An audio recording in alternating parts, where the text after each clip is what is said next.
What is up, Nerd Nation? It's your boy and your predictions champion here, Hunter Hitman Chambliss, and welcome to FilmNerd Predictions WWE SummerSlam 2018, the biggest party in the summer. I'm joined by two co-hosts. One is someone you've seen often here, Nico. How's it feel always losing to me? Hey, remember, I was the first champion. For one pay-per-view. No, for two. You should consider yourself very lucky. No, Greatest Royal Rumble counts. I kept the belt there, but that's neither here or there. That's not canon. I'm here to win the belt back, and let's talk some wrestling. Let's talk who's gonna win at SummerSlam. Yes, we shall. And we are joined by my brother, Sandy Sandman Robinson. How's it going, man? Stone Cold! Stone Cold! Stone Cold! The mini title is on the line. I'm doing great. I'm happy you asked me for this one. You know me. I'm a big WWE fan. I don't pay attention mostly to everything else, but I've been watching WWE since I was just a wee lad. My nickname when we would play wrestling in the, we would set up shoes as our ring posts, and then we would wrestle and fake going off the ring ropes and jumping on each other all the time. My nickname was Sandy the Macho Man Robinson. So yeah, you know what, let's get into this. I'm excited. His finisher was the Macho Elbow. Oh yeah. So let's start off in the pre-show, because this will count as our tiebreaker if we do have a tiebreaker. Let's start off with Andrade Cien Almas and Zelina Vega taking on Rusev and Lana. This is a rematch from 2 weeks ago. I'm sorry, they had two matches between Zelina and Lana, but now they are making a mixed tag team match on the pre-show. Let's start off with Sandy. Who do you have for this one and why? I don't have Rusev and Lana. I got the other two. The only reason that I have the other two is I think that Abe English is going to switch sides. I think Abe's going to go down there to pretend he's helping out Rusev and Lana, and he's going to completely screw them over in a great switcheroo. So I'm going to pick the other guys. All right, Nico, who do you have? Well, first off, I love the fact that Sandy thinks Aiden English's name is Abe English. That's great. English. I agree with him on who I think is going to win, but for different reasons. For one, behind the scenes, the staff has been very impressed with Andrade Almas and Zelina Vega since his SmackDown match with AJ Styles. They were greatly impressed by his performance, and they've been giving him a push ever since I could see him being in contention for the U.S. title at some point. And also, I feel like they've teased this over and over and over again with SmackDown. It's just, now I don't think Sandy is entirely correct on how Aiden is going to cost Rusev and Lana the match, but I do feel like he's going to cost Rusev and Lana the match. It will be, I forget CN's catchphrase, so I'm not going to say it. But that's it. Yes, I'm going with Zelina and CN. Yeah, I'm on the same train. I'm going CN and Vega, pretty much on the same reason. I do feel like Aiden is going to get involved somehow and cost Rusev, which may have a Rusev heel turn happening, and then we'll see him go off somewhere. But this is more of a biased reason because I absolutely love CN Almas all the way from his matches in NXT with guys like Johnny Gargano, which was a 5-star classic. It was so good. And I like the push they're giving CN. It's not like he's, a Ty Dillinger where he's pretty much nowhere to be found anymore. They are putting him against guys like AJ, against guys like Rusev, because they have faith in him. And I feel like they're going to give CN and Vega this win. All right, so we all have the exact same one. Next in the pre-show, we have Cedric Alexander defending his Cruiserweight Championship against Drew Gulak. Nico, who do you have on that one? It's matches like this that make me wish I followed 205 Live more Yeah, it's just a matter of, I'm preparing for other matches, so I got to watch movies as opposed to wrestling. So 205 Live has to take a back seat. But I have Cedric Alexander listed down here on my notes, but you know what? I'm going to go with Gulak. I feel like his promo game is on point. I don't know if he's still doing the Make 205 Live Great Again shtick, but I don't think he is. I think he dropped that when I'm gonna keep calling him Rockstar Spud, but when Spud came in as the manager. Well, just for the sake of, I'm going to assume that both of you have Cedric, so just for the sake of being different, I'm going to go with Gulak. All right, Sandy, who do you have for this? I'm also going to go with Gulak. I think that Cedric has had a nice little run, but one of the best things about 205 Live is that there is a ton of good competitors. Listen, I was around watching WCW and WWE when the cruiserweights started to really make their make their impact in wrestling, and they're fantastic athletes. And I think that it's not like the heavyweight championship. It's a belt that I think that you can have rotate more often and give more people a shot at being a champion. To maybe prepare them for another step or to wherever they're going to go. So in this case, I think Alexander's had a great run. I just think it's over for right now. He may win it again, but I think that Gulak is going to take it this time. Okay, and to be different, I actually have Cedric as the winner for this one. Again, more biased reasons, but I just like Cedric with the title. He brings a lot of energy, and it's good to have such a fan favorite who's over with the crowd as champion. And it's like a good momentum going right now. He's coming off a great momentum. Gulak will definitely have the belt one day. I just don't think it's his time right now. Okay, so next, let's get on to the main card. And we start off with one where I am tired of this. Technically, there's one more match on the pre-show. Okay. Oh, is there? The B Team versus the Revival. No, that's on the main card, I thought. It's on the pre-show. Yeah, I just finished watching Raw. They just announced B Team versus the Revival. I was thinking that was on the main show, but I could be wrong because that's what it says on the. I'm looking at Wikipedia right now. It is on the pre-show. Okay. It won't matter one way or the other if it's on the pre-show, if it's on the main show. Yeah. No matter who wins, right? So. Yeah. All right. Well, then I'll start with this one. I have B Team winning, retaining the titles. Revival have been looking weaker, and I don't think they're over and being pushed enough to have the titles right now. After a little bit, maybe, but the B Team is so over with the crowd.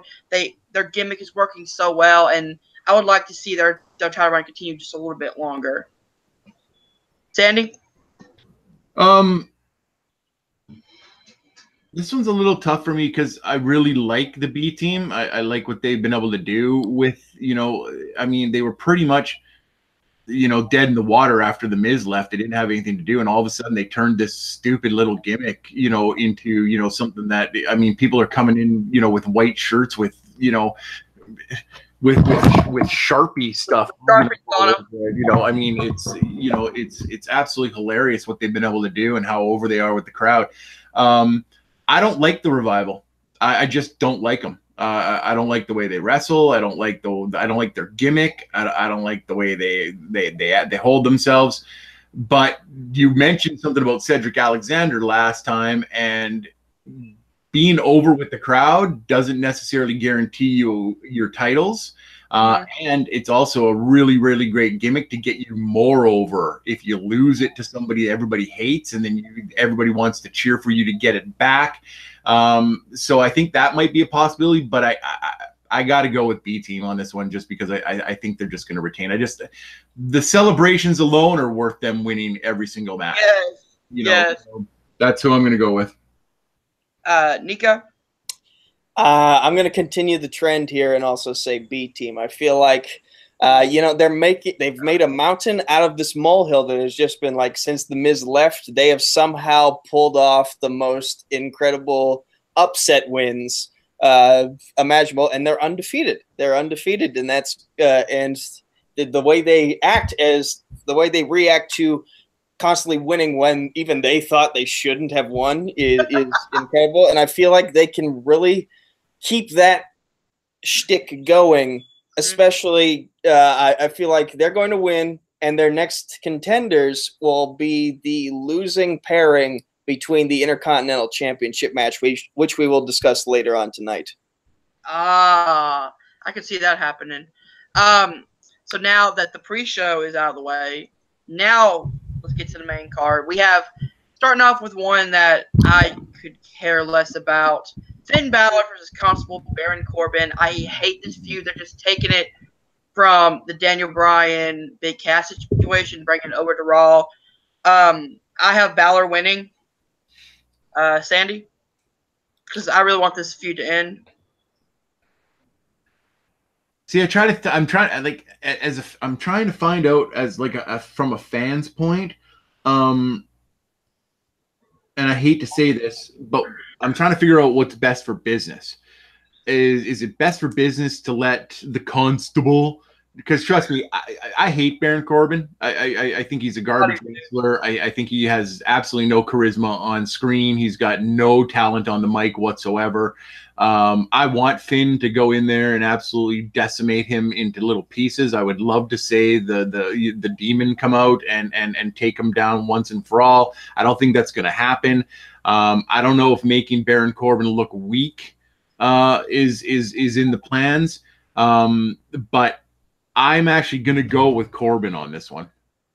Just because of business. I think making Baron Corbin look weak while he's in a position of power is a tough road to go. I just don't like the fact that they're going to bury Finn again. It just pisses me off. Yeah, it pisses me off too, and I completely understand you going from the business aspect about that. So totally understandable. Nico? Can you guys clarify for me if it's confirmed or not if we're getting the Demon Balor? It's not confirmed. No, I don't think we are. That's just me speculating. Okay, so, all right. So having watched Raw last night, and, Finn and Braun got the win over Kevin Owens and Jinder Mahal, but after that match, Baron got the jump on Finn. So using traditional booking in which you look victorious on Raw, but you lose. You end up taking the loss on the pay-per-view. Granted, Baron wasn't in the match, so he didn't take the loss, and he got the jump on Balor after the match. So technically, he comes out victorious in that scenario on Raw. So I feel like Balor comes out victorious at the pay-per-view. Okay. Next, we have one that I'm actually excited for because last Tuesday's match was incredible in the tournament finals. We have the Bludgeon Brothers defending their SmackDown Tag Team Championships against the winners of that said tournament, The New Day. If you guys haven't seen that match from last Tuesday, check it out. It is incredible. I'll start with this one. I have New Day winning. I feel like the Bludgeon Brothers experiment, like they tried it, and I don't think it's working. Me personally, I don't find it working as much. New Day can bring a lot more to the belts, and their journey to getting to the belts would make a great story, especially for at a big event like SummerSlam. So I have the New Day winning. Sandy? Who'd you pick, Nico, for last one? Corbin or Balor? I picked Balor. Okay. I'm just keeping track. I am too. So. Okay, so here's the thing. I like Rowan and Harper. I really do. But they just can't seem to find their spot. The Bludgeon Brothers were like, I don't mind it when you switch your character up and stuff like that, but I mean, you basically took them from being Bray Wyatt's little posse, and then you brought them out on their own and they sort of were, you know, hashing out their careers that way. And then they leave, and then they come back in almost clones of what they were with Bray Wyatt. And they're devastating. Like, but we've all seen them being beat before in tag teams and stuff, but now they're the Bludgeon Brothers, so they're just like absolutely, you know, unstoppable. I don't like the storyline. I love what the New Day is doing. I have for 2 years. Like the Bootios, the pancakes, the power. It's just absolutely hilarious what they do. Big E is constantly making me laugh day in and day out. So I am also going to pick New Day for this one because I think that we need a change. Okay, Nico?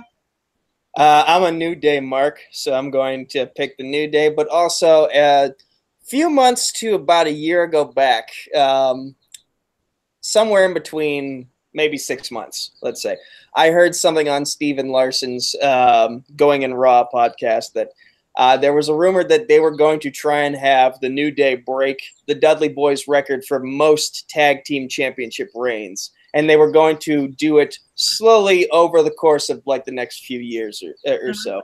And I feel like this is reign number 5 for them. This is the next step towards accomplishing that goal.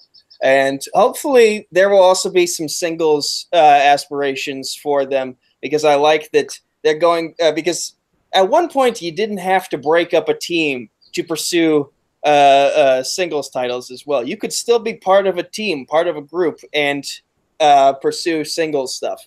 And I feel like, you know, this is a unit. These are guys who go on the road every single day together. They are a true family, and I want to see them continue their success as a family from now until the day that they retire.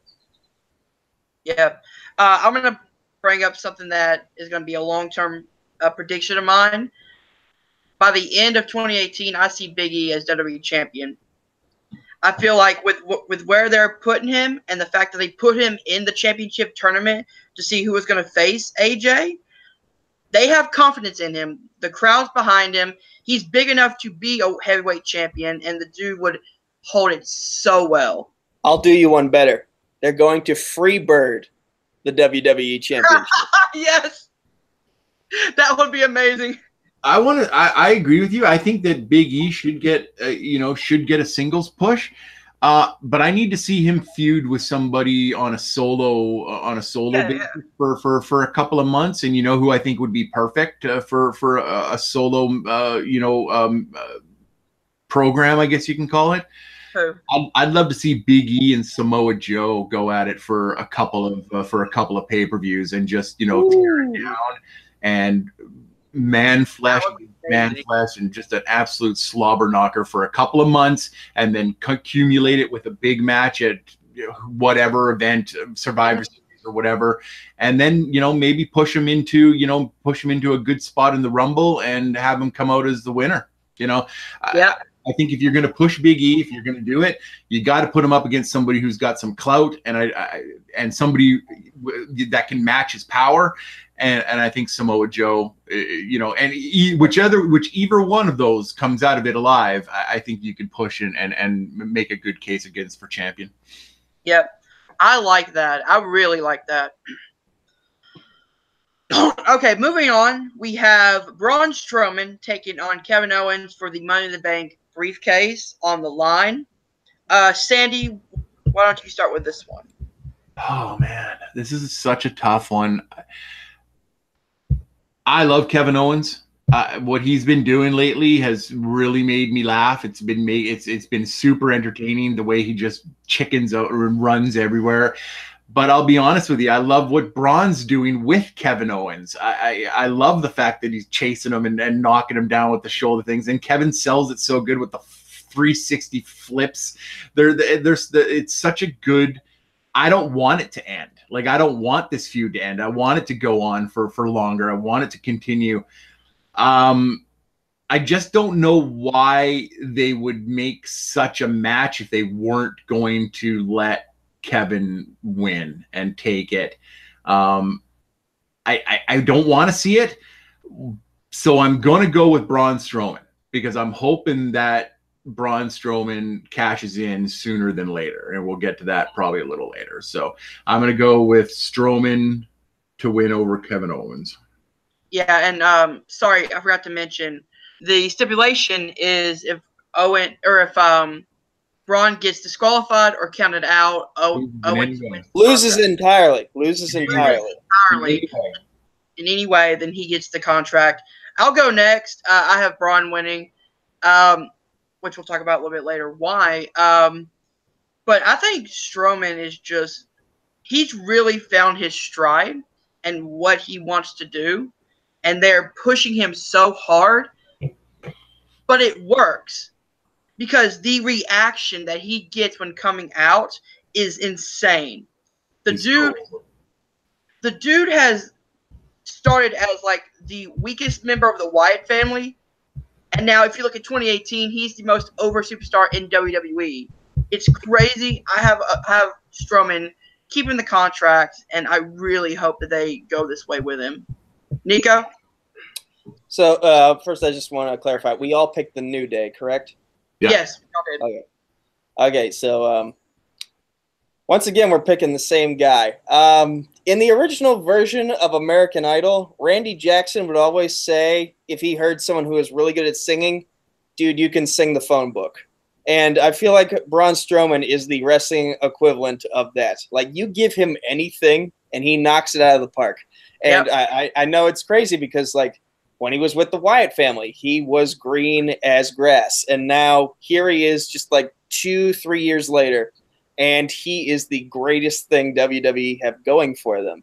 And I feel like the smart move is for him to win, keep the contract, and then I think Sandy and I are of one mind for where things are going to happen later on. Also, if you guys are talking about what I think about. We'll get to it. Don't worry. Yes, we will. All right, so we all have Braun winning. Braun! All right, so next for the United States Championship, Shinsuke Nakamura defending his championship against Jeff Hardy. I'll start with this one. I have Nakamura winning. Nakamura has to continuously look strong, especially coming off of the AJ feud was okay in my opinion. Just some of the ways they booked Nakamura was a little weak. So going into this, I have Nakamura retaining the championship. You got to make him continuously look strong. Sandy? So if we were talking a week ago, I would have said that no, Jeff Hardy's going to take the belt back and then start his feud up with Mr. Orton.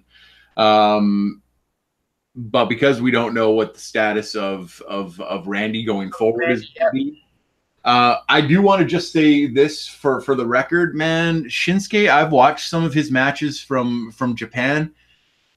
He's phenomenal. Like his awesome matches, like he is a ridiculous wrestler. I am absolutely disgusted on how the WWE has portrayed his character.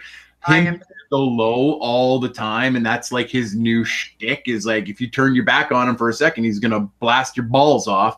Yep. I don't like it. I don't like it, but I see Jeff doing more weird things and going forward against people who maybe have a little bit more. So I'm gonna say that Shinsuke retains as well. I just don't know what they're gonna do with him afterwards because I don't know who's coming up next. Or is Bobby Roode gonna get another shot at Shinsuke? I don't know. Bobby Roode's at Raw. Oh, Bobby Roode's at Raw now. Yeah. Okay. Like Daniel Bryan gonna come after Shinsuke. Oh. I'm hoping that if he does retain, that they set Daniel Bryan up for him and Daniel for that. But I just don't know what they're going to do with it. So I'm going to go with Shinsuke on this one, just because I don't have any other options for Jeff. Yeah, and I agree with you. It is disgusting of what they're doing with Nakamura. Nico? So we're all going with Nakamura so far? Yeah, me and Stanley have Nakamura retaining. Okay, as do I, partially for the reasons that Sandy mentioned before, because like Randy Orton is apparently the most inappropriate person backstage for like 10 years running now. Wow. Anyone noticed this at all? I mean, you've heard the backstage stories. Like with okay, you know what? Let's talk about it for just a quick second here. Yeah, go ahead. I posted, a comment on, I don't know whether or not it was your poster or not, Nico. Yeah. Was it? If he's guilty of doing this stuff, then then that's fine. You know what? That's fine. But the court of public opinion has got to stop. Like, if you did something bad, then somebody's got to come forward and charge you with that and say you did something bad, and then you get judged by a group of your peers. That's fine. We've all heard the stories backstage. If Randy did this, he ain't the only one, and that's got to stop, because from the reports that I've been hearing, what he did was nothing more than was done to him, and was done to him, his people before him and people before him. I'm not saying it's right, and I'm not saying that it's wrong. I'm just saying that if you're going to pick on one person, you better be willing to open the can of worms and pick on everybody, because you can't just single one person out. We all know Randy's had his issues. We all know that he's got a bit of, that he's had an attitude throughout, most of his career. I'm not going to give anybody the benefit of the doubt until it all comes forward, but the WWE's been pretty fast to react to this kind of stuff, in the recent past. So, whatever's going to happen to Randy is going to happen to Randy. I just hope that it's fair and it's not done out of, well, we better react because everybody's screaming. It's part of the wrestling culture that needs to change. But yeah, it definitely needs to stop hazing and stuff. Needs to not be a thing backstage. But my other reason for picking Nakamura is because Jeff's health. I feel like the Hardys have been in this business for so long. Like like Matt has been kind of teasing, but not teasing a potential retirement. And the last report I heard was that his back, I think it's his back, is at a point where it's bothering him. He's just not sure if he wants to take time off to get it healed, or if it's time for him to officially hang it up. It's a workable pain for him. And with Jeff, a lot of his matches, I look at his face, and through the paint, you can kind of see him grimacing from time to time. I feel like if this were maybe 10 years ago, they'd give him back the belt and let him pursue rivalries with other competitors. But I feel like his health is just at a point where he can't really keep the ball running long term anymore. So Shinsuke Nakamura is, to quote Sandy, best for business. Yep, without a doubt. We all have Nakamura. Next is the next is Daniel Bryan versus The Miz.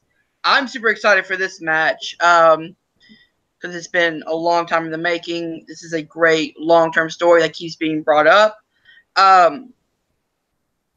This was a very hard pick because I like both these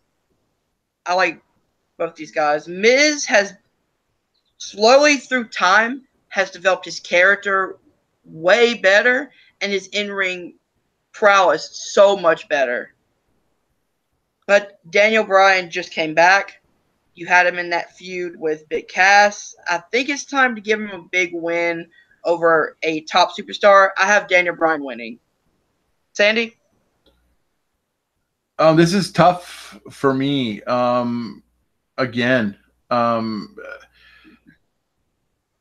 I may not like the Miz. Like, I may not like him, and like his character very much, because I don't.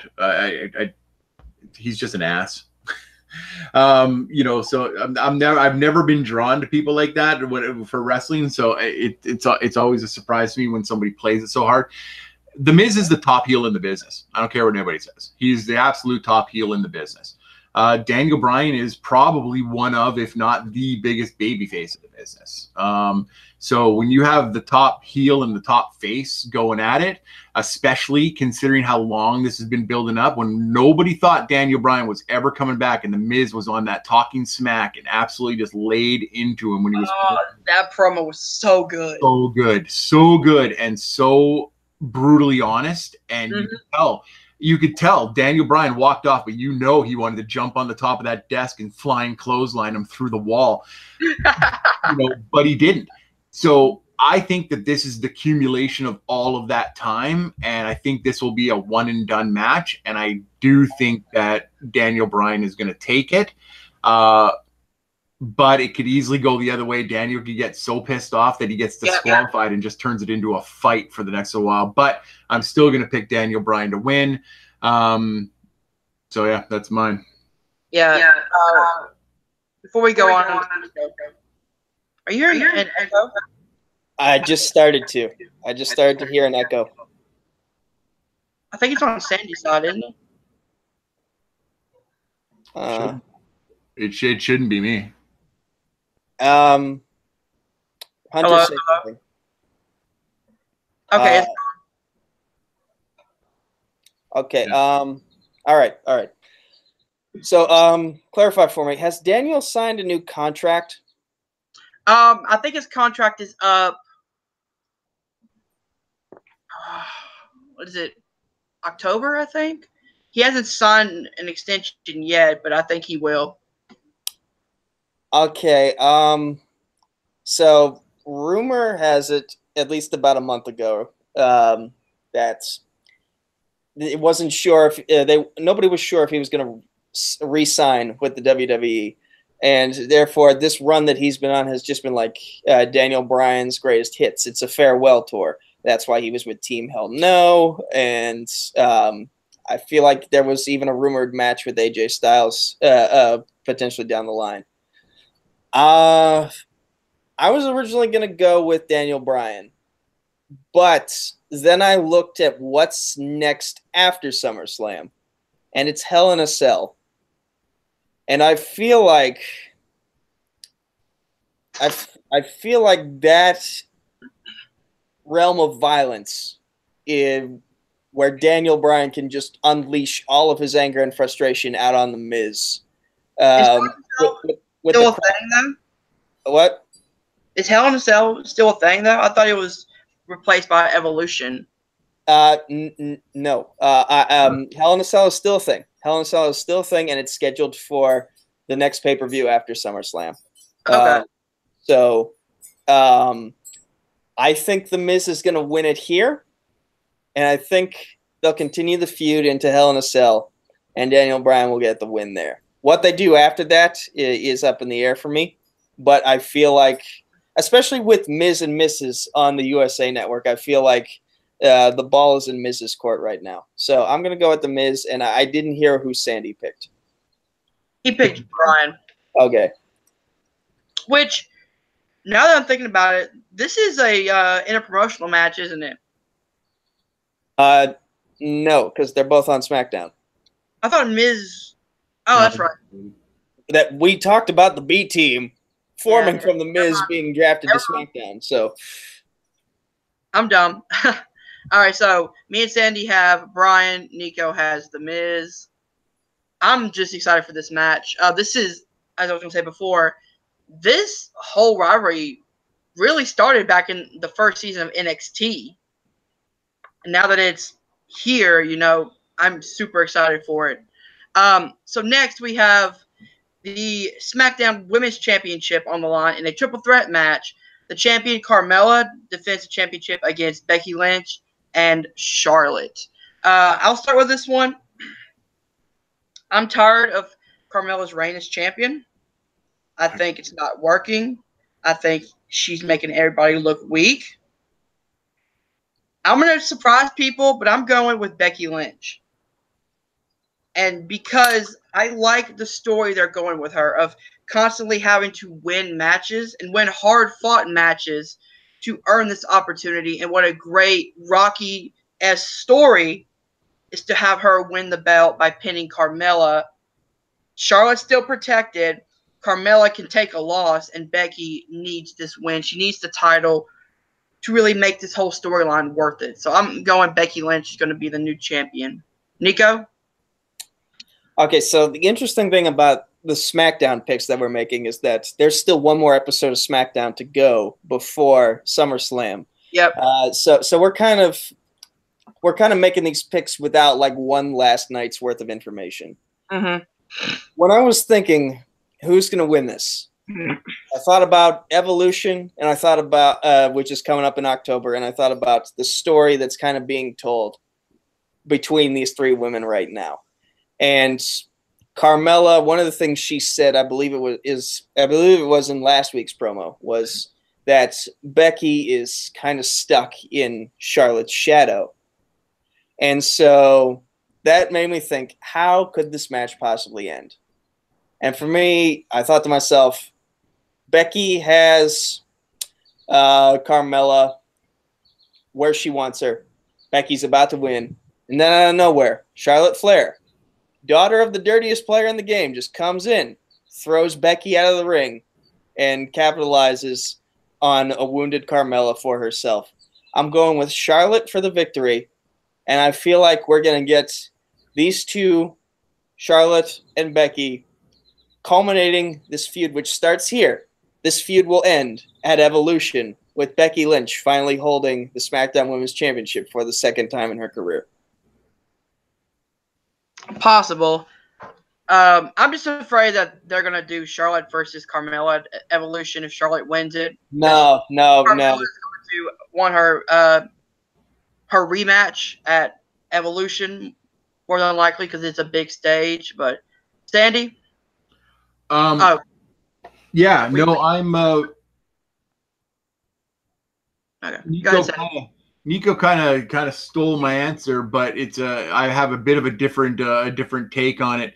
I am a little disappointed that they didn't let Becky and Charlotte or Becky and Carmella go at this one, one-on-one. I really wanted to see it.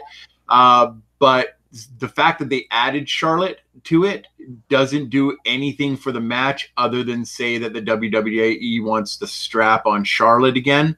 But here's how I think it's going to happen. They're, best buddies, right? And exactly. So I think that Charlotte is going to like wave the arm in to Becky, and then Becky's going to go in, put the disarmor on Carmella. Yeah.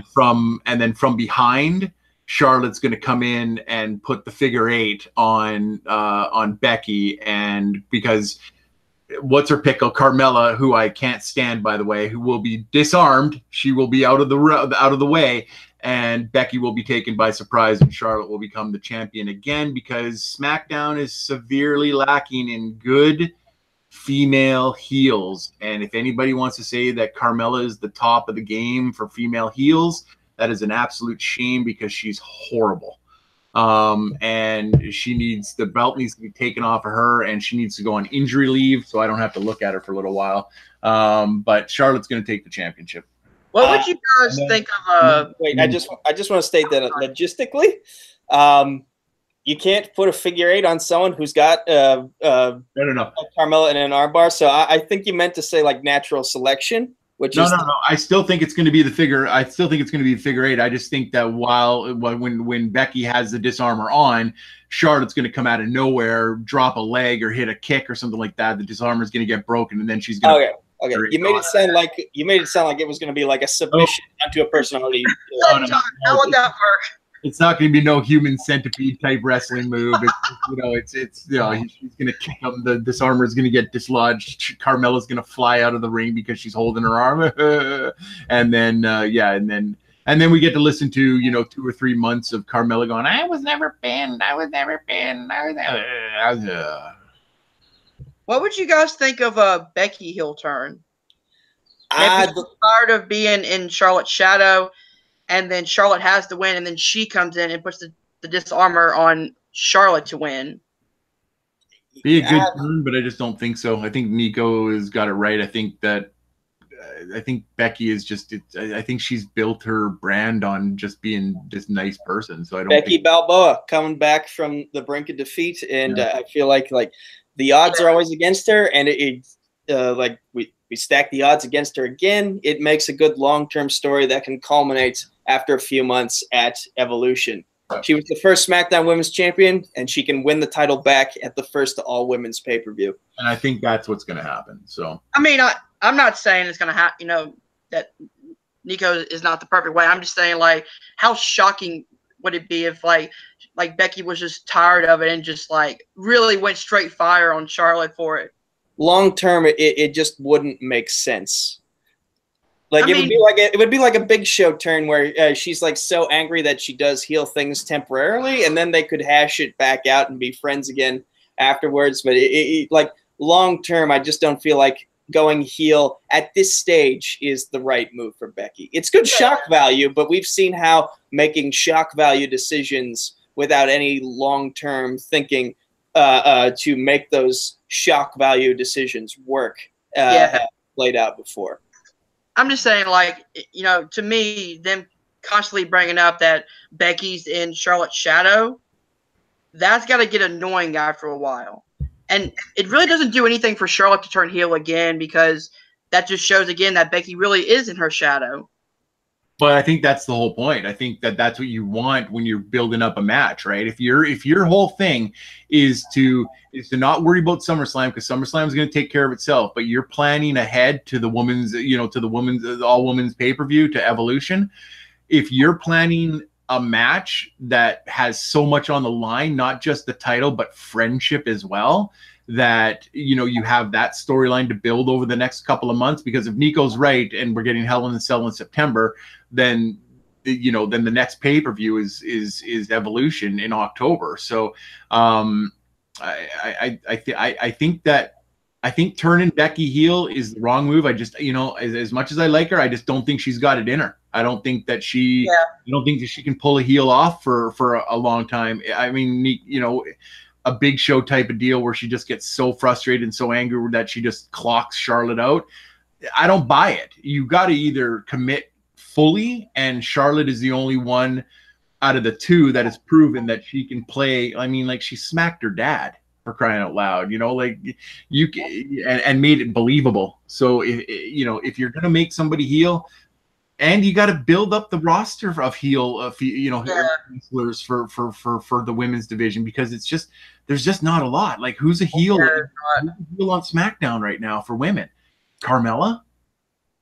Well, there's the Iconics, but we can discuss that another time. Let's move on to Ziggler and Rollins. Yeah, this one was just got very interesting. Yeah, it did. You watched Raw last night. Spoiler alert if you didn't. Ziggler and McIntyre, which I love these pairings, by the way. I like kind of the bodyguard angle they're going with Ziggler a little bit. Ziggler was coming out for the contract signing. Rollins was there. Rollins finally came out and says, I had travel trouble, but it wasn't for me. Out comes Dean freaking Ambrose. Finally, he's back from injury, and he will be in the corner of Seth Rollins at SummerSlam. Let's start off with Nico on this one. Okay, first, can I just say that when Dean Ambrose popped up last night, he looked jacked. Like he went from straight up lunatic fringe to serial killer. Like it's like I'm legit scared of him now because of how thicker haircut. Like the haircut, the muscles, the grumpy face. It's just like the perfect package to scare the living shit out of me.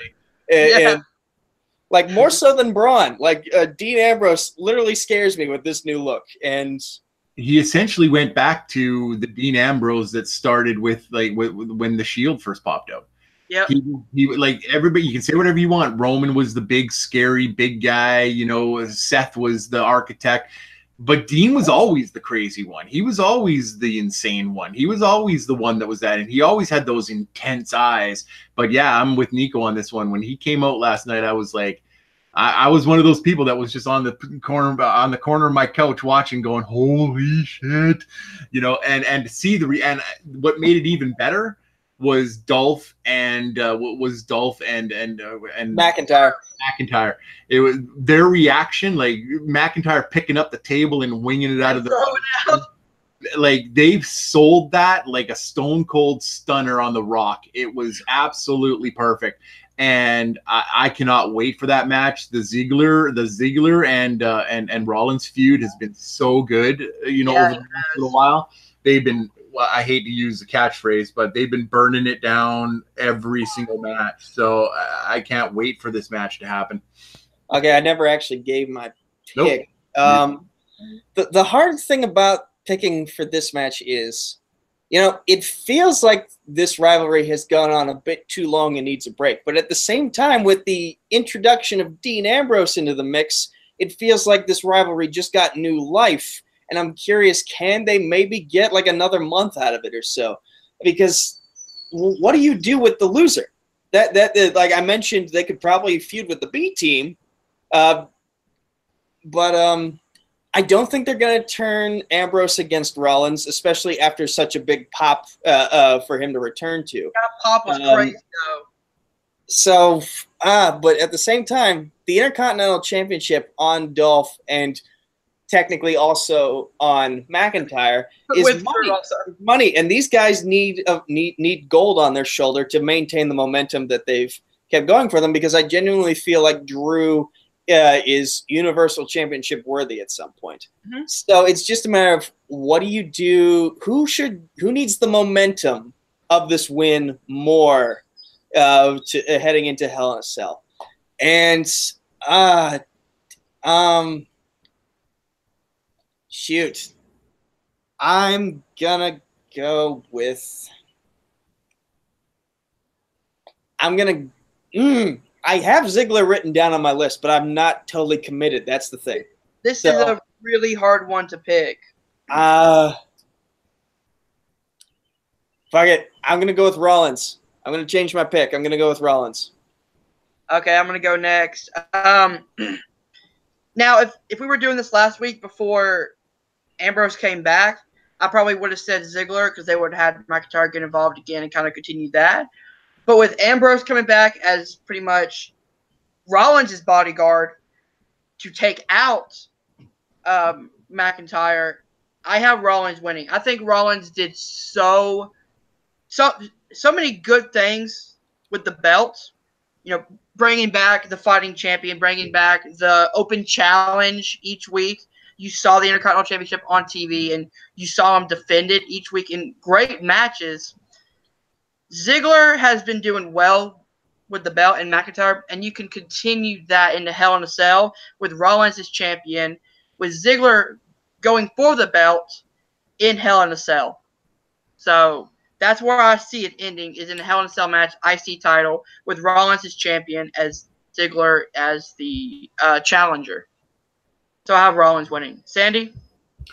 This was an easy pick for me just because I'm thinking business again. It's Rollins for me. But Nico brought up, and both of you guys brought up some great points. Where do they go from here? I think it's easy. I think Rollins takes the strap from, if you watched Raw last night, who did Seth go after the minute he touched the ring? Drew. That's right. So you put the strap on Rollins, and then you have him feud with Drew McIntyre and eventually give McIntyre the strap. And then that pushes him upwards towards a potential Universal title shot. And then you have Dean Ambrose feud with Dolph Ziggler. I mean, who better to go in there with a veteran like Ziggler to get your legs back under you, to protect you a little bit, because your arm's a little bit still, probably a little, not 100%, but getting there. So then you feud with Ambrose and Ziggler for a little while. So you can still team the two of them up against each other, during Raws and SmackDowns and stuff like that. But as far as the belt goes, you put the belt back on Rollins, because he's absolutely, he's almost as over as Strowman is when he comes out of the crowd.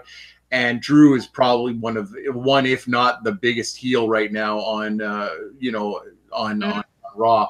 So I think that's best for business. I think you keep both of those people busy until you get to Hell in a Cell, and then you could have, you could have Drew versus Rollins, or you could have a Hell in a Cell tag team match. I mean, we haven't seen one of those for a long time, between them to end the feud once and for all.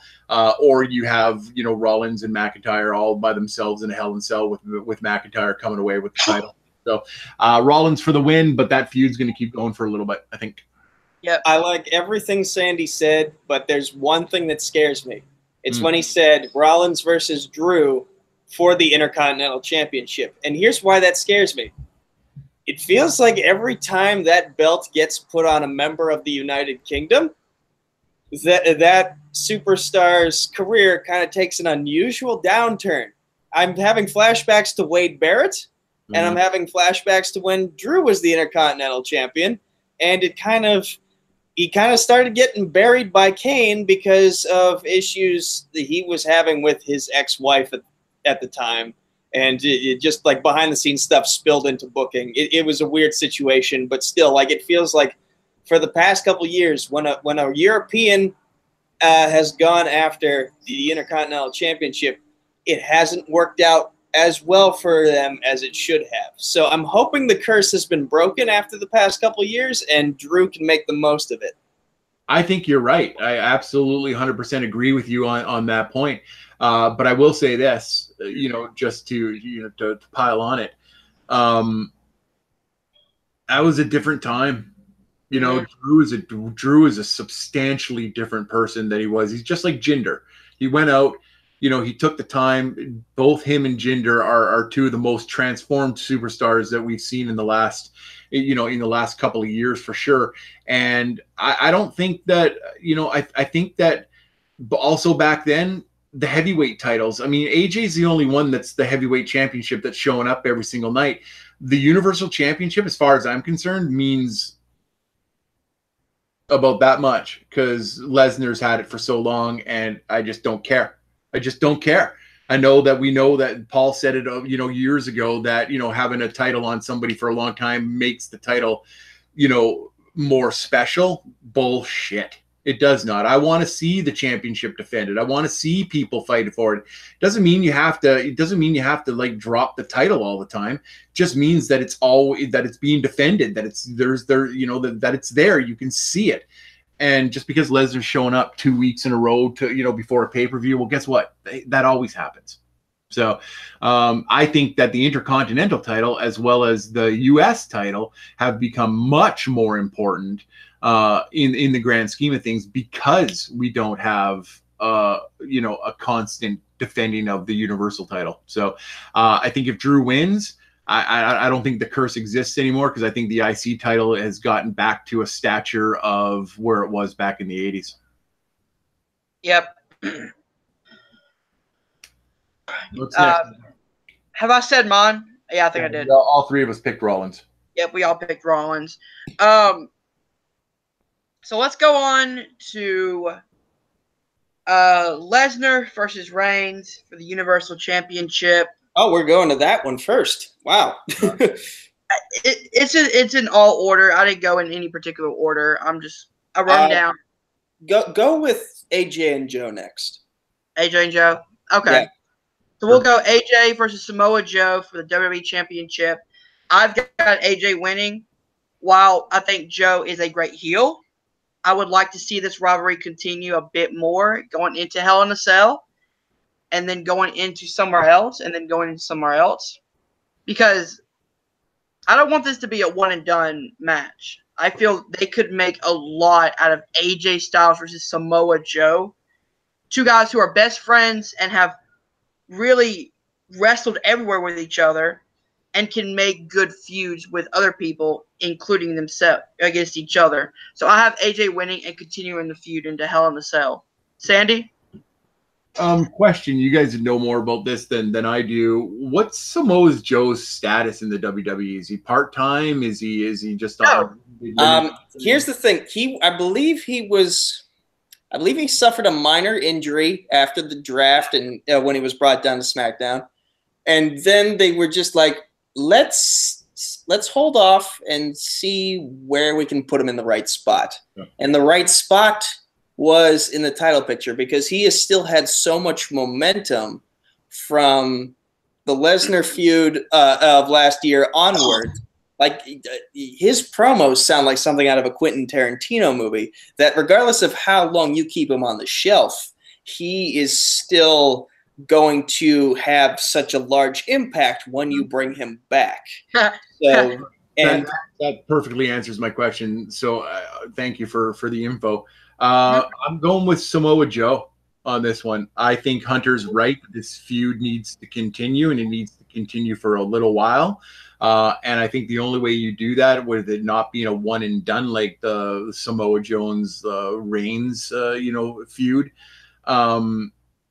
is you put the strap on Joe. They wouldn't have brought Joe over if they weren't eventually going to put the strap on him. And I think if you're going to give it to him, you're going to give it to him with his best friend, and they're going to absolutely lay the house down with that match. AJ is going to put up that typical AJ fight and kick out of everything under the sun, but eventually he's going to put the Kimura on him, and he's going to go to the Coquina Clutch, or the other one, yeah.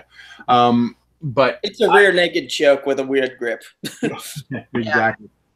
So I think that Samoa Joe takes this one just to continue with the feud.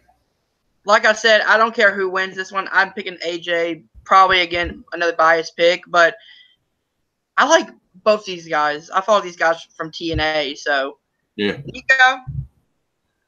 Okay, so much like you guys, I agree that this is not going to be a one-and-done feud. It's just a matter of who wins this first leg of the race. And for me, I'm going based off of rumors that I had heard, again, from at least a month or so back. And the rumor was that AJ was going to beat Rusev at Extreme Rules because Vince McMahon is so damn high on AJ Styles. He's pissed at himself that he didn't sign AJ Styles years ago. And rightfully, that's a great decision by Vince to be high on AJ. Rightfully so. He should be pissed that he didn't sign AJ because this reign that AJ has been on has the makings to be one of the best reigns since Hulk Hogan, since CM Punk. So I feel like they're going to keep the belt on AJ just to prop up that reign more. And, Joe, being as good as he is on the mic, in the ring, he's not going to lose momentum even in the heat of this match. So I feel like they're just setting AJ up to be the next long reigning champion superstar of the company. The face that runs the place is truly an accurate nickname. Yeah. And let me say something about that real quick. I'm kind of glad Vince didn't sign him, 12, 13 years ago or whatever, because we might not have gotten the AJ Styles that we've gotten today. Because when AJ was doing the matches of Velocity, he was a very different wrestler, more high fly based. It was when he went to TNA and pretty much came the guy in Impact TNA wrestling, and then moved on to New Japan and did the Bullet Club situation. And then finally, when he came in, people knew of him. He had more of a strong style background with the high flying. If Vince would have signed him 12 years ago, it might have been he might have gotten lost in, the whole sea of superstars at the time. But because they picked the right opportunity for AJ to come, that's what set him up for this huge title reign. I'll just comment on that just for a quick second. Listen, I love AJ. Like I've loved him all the way back, when he was X Division champion and in TNA. So and he was amazing, then. I am disappointed that Vince didn't put a push on him. I know that he was, I know that people were telling him. I know that everybody was saying, why haven't you signed AJ? Why haven't you signed AJ? Like, this guy is, he's your next superstar. What I think about is AJ in his prime and John Cena in his prime. I would have loved to seen that feud would have been on par with Orton, would have been on par with Triple H, against John. But that being said, I'm just happy that we have him. But if you want him to be the real face that runs the place, he needs adversity. He can't always win. He can't always, pull it out of the depths, the jaws of defeat and somehow find a way. You got to lose. You got to lose, and you got to get the fans have got to be on your side. They got to be, they're already on his side. We get that, but they got to be, they got to want you to win. One of the reasons why everybody hates Roman so much is because everybody expects him to win because he's being pushed by the company. And that's what they get on his butt for. if you take the strap away from AJ and let him feud up with, with Samoa Joe for, for a month or two, and then, bring out something huge, like a great event, like a great match, I think that just solidifies AJ as the new face that's, that's going to run the company for the next little while. If I may, Pete Dunne is currently next to Brock Lesnar, the longest reigning champion on the WWE roster. Like, he's been UK champion for over a year and a half now, I think. Yeah. So as long as AJ keeps putting on the best quality matches possible, I think you can get away with him having a long title reign. And as for when was the last time AJ was defeated, in terms of pay-per-views, I think the last loss he suffered was to Brock Lesnar at last year's Survivor Series. Yep. So, well, and when you say that, I mean, there's no question having a long title run is great, but I mean, eventually at the end, nobody really cared that CM Punk was champion for so long. He was just champion. And in my opinion, having that long of a championship, like, I mean, we all laugh and giggle at the 4-year Hulk Hogan championship reign, back in the 80s, or the Bruno Sammartino 20-year championship reign, those ridiculous things. Having a long-term champion is great to, like, prove that somebody's got the goods, but it's not always good for development of other characters and other storylines and other things that need to come up. Because right now I feel that Samoa Joe is being buried all the time. Like, he's not as dominant as he should be. He's not as imposing a force as he should be. I think putting the belt on him gives AJ that extra fire, and somebody else that we might not know about, to pop out of the woodworks. So that's why I picked Joe over AJ. I love AJ. I think he's going to get the belt back. I just don't think that it's going to be at SummerSlam. Oh yeah, and again, I completely respect your opinion, Sandy, because either one of these guys will be a great WWE champion. It's going to be a great match. Let's move on, because I know Sandy has to get moving. Yeah. Like, it's his wife's birthday. He's got to make sure he's happy by the end of the night. that could have been on the couch. That could have been worded better, but you get what I mean. So let's do Ronda Alexa. Oh, I completely forgot that one. I'm sorry. Yeah, next is Ronda Rousey versus Alexa Bliss for the Raw Women's Championship. I'll start. I have Ronda winning. I think, again, going with this long-term feud, if they want to continue Bliss and Ronda, this is a way to go about it. And Ronda has constantly gotten better in the ring. Her promos, say whatever you want about them, they're okay, but her in-ring ability for being so new is impressive. And I feel like putting her against Bliss is a great first heel, like real heel feud. And I feel like if you want to continue that one, you have Ronda win and then Bliss going after her like that. That's just me, but Nico, who do you have for this one? I just remembered Ronda's move is the armbar, and Alexa has the weird ability to dislocate her elbows out of place. Oh yeah, that's right. God.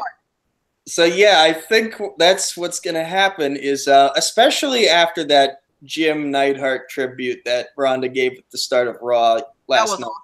I feel like they're going to give Ronda the strap, not just because of the tribute, obviously, but because she's been putting in the work, and she is on a roll lately. Now, the face, the mean face, that's probably like her. That's probably like her big drawback of her character, but that's something she's been doing since when she was competing in judo as a child. So I'm gonna we get her like an acting coach and work on controlling that, and I feel like her character will be complete for the next year or so. So this is the start of Ronda's big push. Yep. All right, Sandy. Okay, so I absolutely hate this match. Like I do. I really do. I don't think Ronda's ready. I like her. I really do. She's one of my favorite UFC people. She's an absolute maniac when it comes to it. I just don't know if she's ready. Like I know the crowd wants her to be ready. I know she's over like, Hanover, so I mean, I don't like Bliss. But you know what I think's going to happen? I think that Nia Jax is coming out. And I think Nia is going to get involved somehow. And I think somehow it's going to be against Ronda. I think Nia is going to come out and do something to Rousey, and Alexa's going to maintain the championship, and start her off on another feud with Nia Jax. I'm not sure because I don't know what the status of Nia's injury is, or whether or not it was minor or whether or not it's severe. But I'm still going to go with Alexa on this one, just because she, as much as I dislike her, like, because I just, you know me, I'm not a heel guy, so it is like I don't like the heels that often. So, but I think that she's got to have the belt right now, and I think that it increases the feud if she has that. I beat Ronda. As she's dancing and giggling around the entire stadium. So my pick for this one is going to be Alexa Bliss, even though it kills me to say it. I'm gonna say something real quick though. I don't want to see Ronda versus Nia. I can see them potentially doing that. They already did it.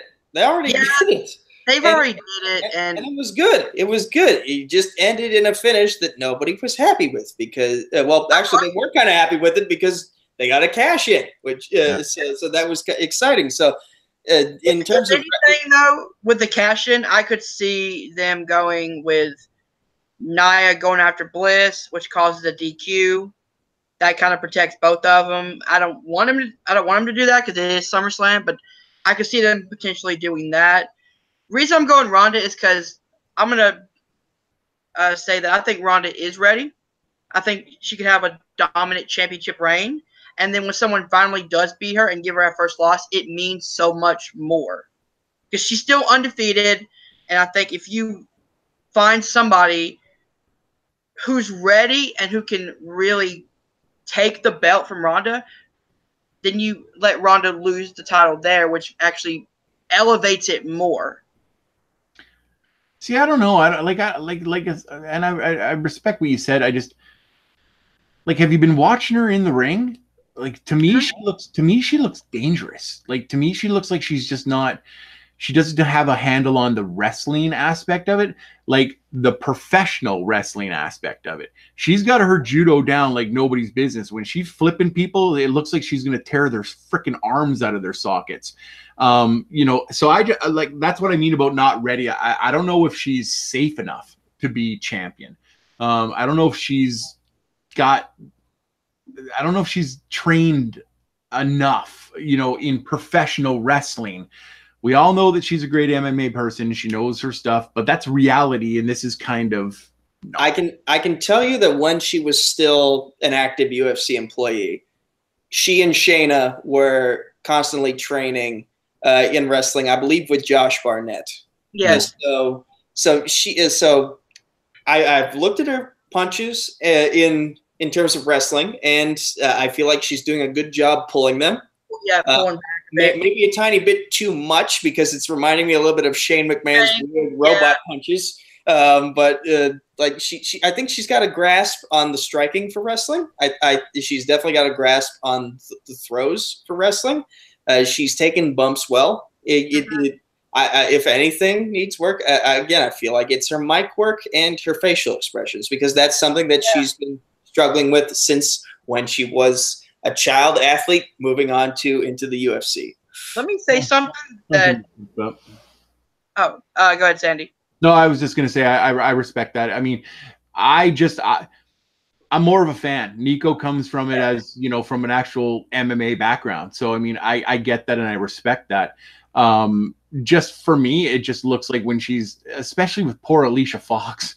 I mean, I just watched Ronda, like, they toss her around like a flippin' rag doll, and I thought she was gonna rip every limb off of her body when she was throwing her all over the place.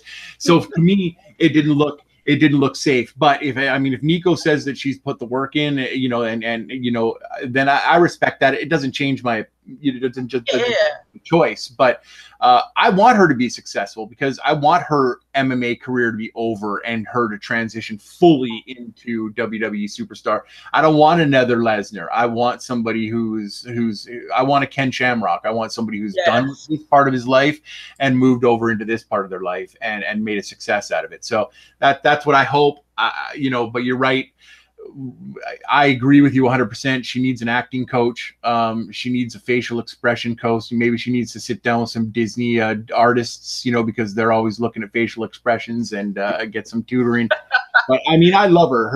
You know what makes me love her is when she smiles. When she smiles when she's in the ring, because it's a genuine smile because of the pop that she's getting.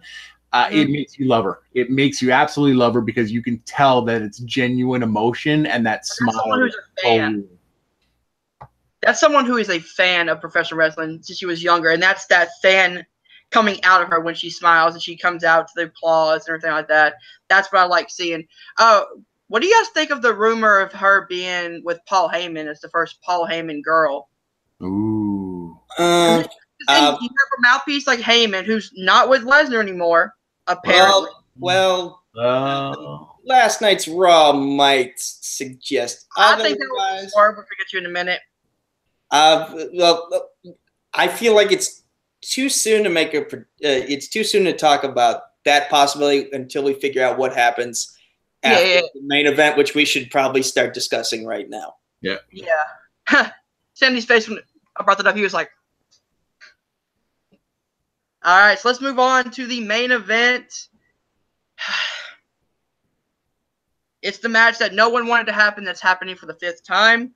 Roman Reigns, Brock Lesnar, the Universal Championship on the line. Let me fix my camera. I'll start with this one because I think mine is going to be the least possible. I have Reigns winning, but I have him joining up with Paul Heyman, turning heel on Brock Lesnar because Lesnar's, you know, he's going to be training for the UFC for his fight with DC. And then either Reigns wins and stays face or whatever, and then Braun cashes in, or Reigns stays, you know, becomes heel, and then Braun cashes in, which sets a feud with heel Reigns and a face Strowman for the title. That's what I have. Sandy? I also have Reigns winning. The strap needs to come off of Lesnar. I'm tired of the shtick. I like Brock Lesnar. I do. He's not the nicest person in the world, but I respect him as a competitor.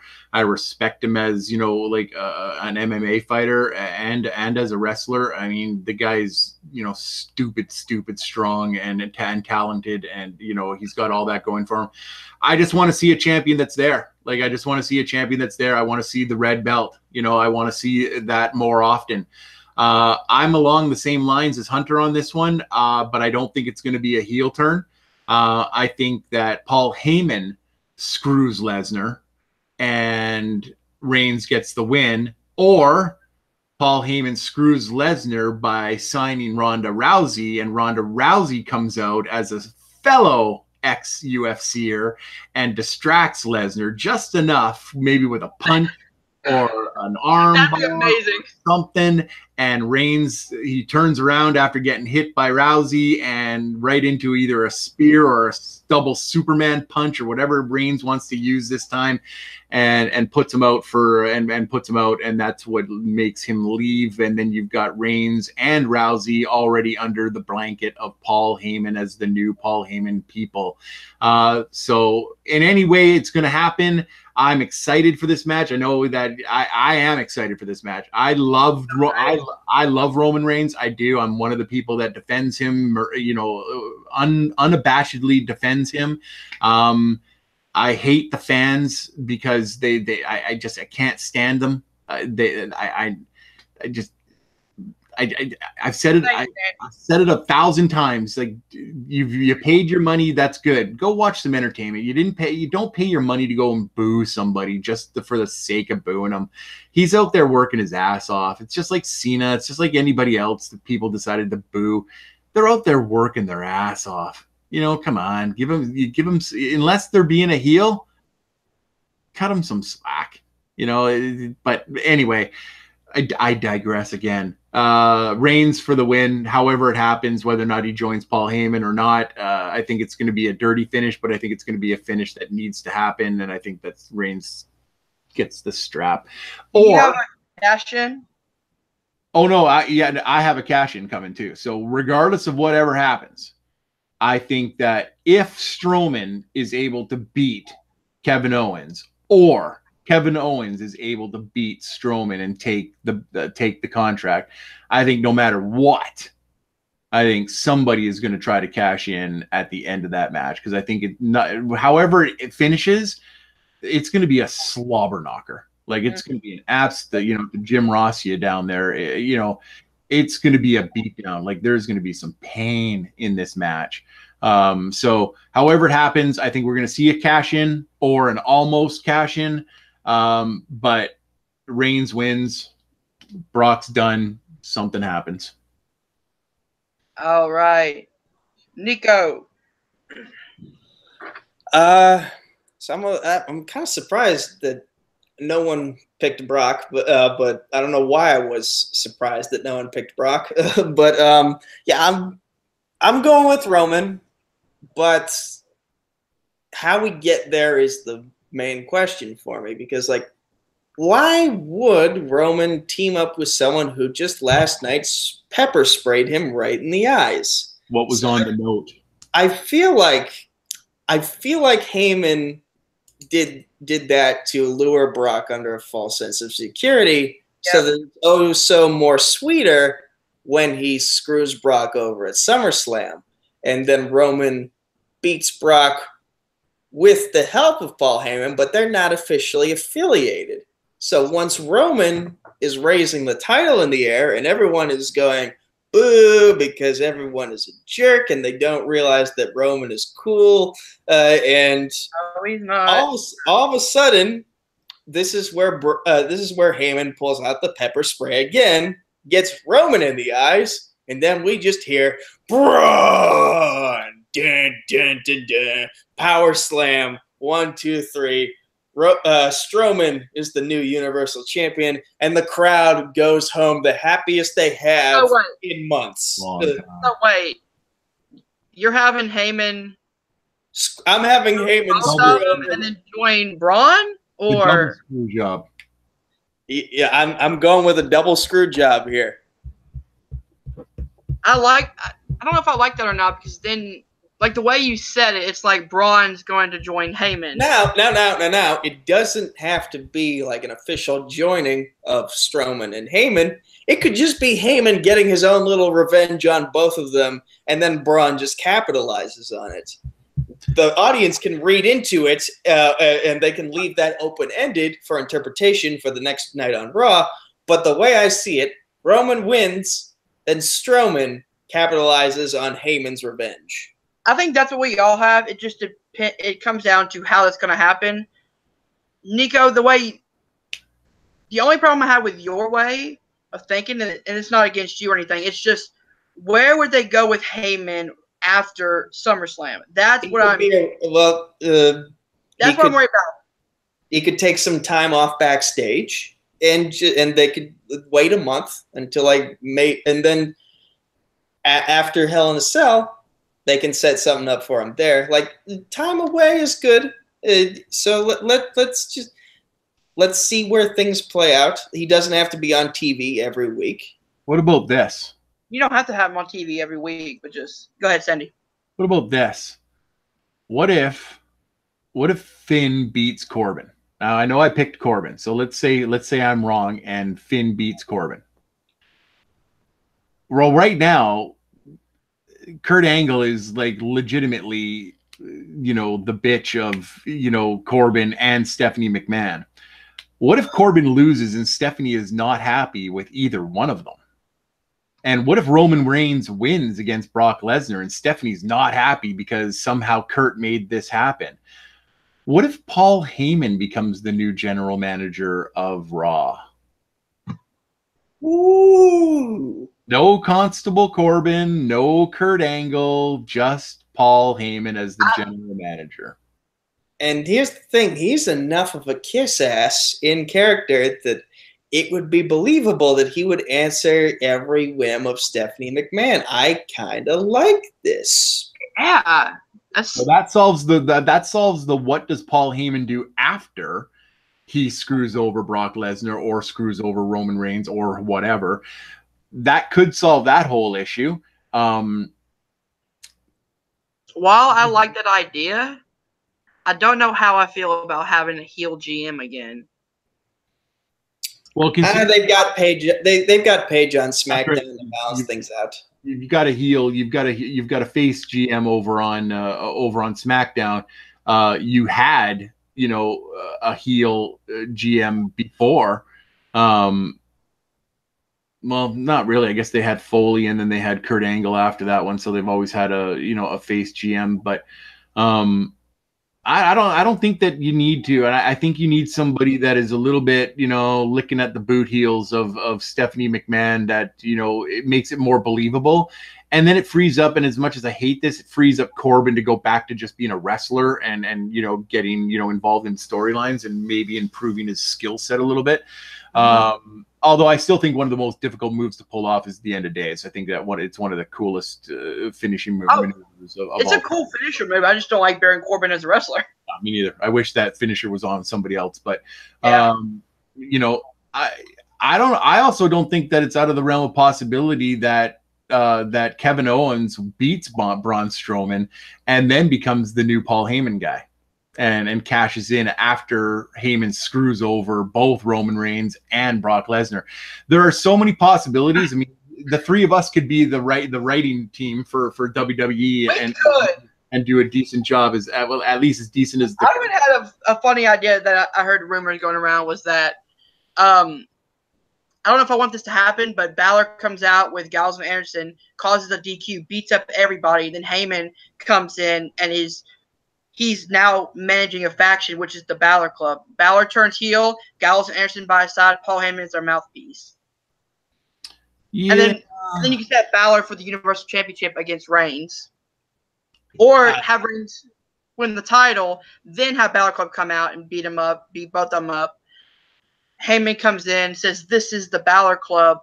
We're coming for you," whatever, and then set Balor up in the main event spot. We're planning way too much stuff ahead. Yeah, we are, but it's fun. Yeah, it's getting a little too complex. So let's end it right here. Yeah, so just to recap what everyone has, and I believe we've been writing everything down. We all had Almas and Vega. Yep. Sandy and I had Gulak. Hunter, you had Cedric Alexander. Yep. We all had the B team. Sandy, you were the lone Corbin pick, while Hunter and I picked Finn Balor. You got it. We all had New Day. We all had Strowman retaining the briefcase. We all had Nakamura. Yep. Hunter and Sandy, you had Daniel Bryan. I went with The Miz. Mm-hmm. Hunter went with Becky Lynch. Sandy and I went with Charlotte Flair. We all went with Rollins. Hunter and I picked AJ. Sandy, you had Samoa Joe. Hunter and I had Ronda. Sandy, you had Alexa Bliss. And we all have Roman winning and Strowman cashing in at the end of the night. Yeah. Yeah. This is interesting because we almost agree on a lot of them. So this could possibly be a tie at the end. Where do we disagree on? We disagree on AJ and Joe, but you and me pick AJ, so that could be a potential tie between you and me. I had Becky Lynch. You guys had Charlotte. You picked The Miz. We had Daniel Bryan. And then I had Corbin, and you guys had Balor, and that's pretty much. And then Rousey and Bliss for me, but everything else is pretty much. And then the pre-show, I was alone Cedric, and you guys had Black. Yeah. Other than that, We're pretty much on the same page. All right, so basically, if it ends in a draw, Hunter retains his title, and we try again in Hell in a Cell. But yeah, I like our picks, and I'm hoping that this turns out to be a great pay-per-view. I have no doubt it will. And hopefully they can live up to, because it seems like every SummerSlam so far for the past 4 years, it's been NXT TakeOver Brooklyn outshining them. So let's see if the streak can be broken and the main roster can deliver on the goods. That's the thing, though. While I'm hoping that they can give us a great show, NXT takeovers have always killed it with some of the greatest matches of the year. It's going to be tough, but I'm rooting for SummerSlam. But I'm definitely going to be watching TakeOver Brooklyn 4. Gargano versus Ciampa for the title. It's going to be amazing. Oh, yeah. All right, guys. That's it. That's our predictions. Let's do the where can people find you? Sandy.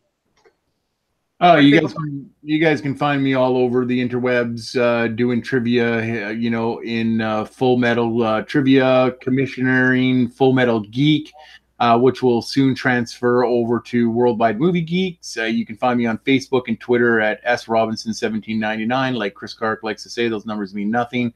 And you can find me and my partner and myself playing over in Multiplex Entertainment. In the fandom leagues and in the Warzone leagues. Soon, I've been told I will get a match there, so that's going to be great. So yeah, that's where you can find me. All right, Nico, where can people find you? You can find me on Facebook, Twitter, YouTube at Nico Suave Regoli. That's NicoSuaveRegoli. And you can find me over on Multiplex Entertainment. That's the name of the YouTube group. YouTube channel, the Facebook group. The Twitter is at MultiplexYT. The Instagram is at Multiplex Entertainment Network. The TeePublic is just Multiplex. Check out the content we have coming this week. Today, we should have 2 TV Throwdown matches being uploaded. The first one will be Zadius Smith, my brother from House Night Fury, taking on myself in the first leg of a gauntlet to become the new TV Throwdown champion. The winner of that match will face Jim Green at some point, and then the winner of that match will face Harley Borch for the vacant title. The other match being uploaded today is Zadius Smith again taking on his partner, his tag team partner, Eli the Showman McKaig, for the first and only Arrowverse champion. The winner of that match will get a bye in the first round of the Fandom TV Throwdown tournament. And this Friday, you heard him mention it. Actually, he's going to be next week, but we have 2 Fandom Fight team matches. The first one will be Lucas Schilbach and Paulo Yama of Silver Shamrocks taking on Nuclear Option of Alex Warden and Case Cornelese. The second one will hopefully be Hunter Chambliss and Cody Newberry of Killer Nerd Squad. Yes, the Killer Nerd Squad taking on, again, hopefully they show up fully, the Knights of Steel, Kane McMillan, where are you, Kane? And Ryan the Hunter Primerson. And then you can find me on Sundays for my show Around the League, where we cover everything that happened the week prior and preview everything that's happening the week after. That was a very long thing I just said. I'm sorry it was that long. It's okay. Yeah. We have a lot of plugs here. And if you guys enjoyed this, hit that like button, subscribe to FilmNerd TV, and hit that bell icon to join the Nerd Squad. Like Nico said, you can find me over at Multiplex Entertainment playing in the Fandom team divisions. And you can see me here retaining my belt. Yes, retaining my belt come SummerSlam weekend. Hope you guys are standing with a little belt. Did you get that from Jeff Snyder? And we'll see you guys soon. Peace.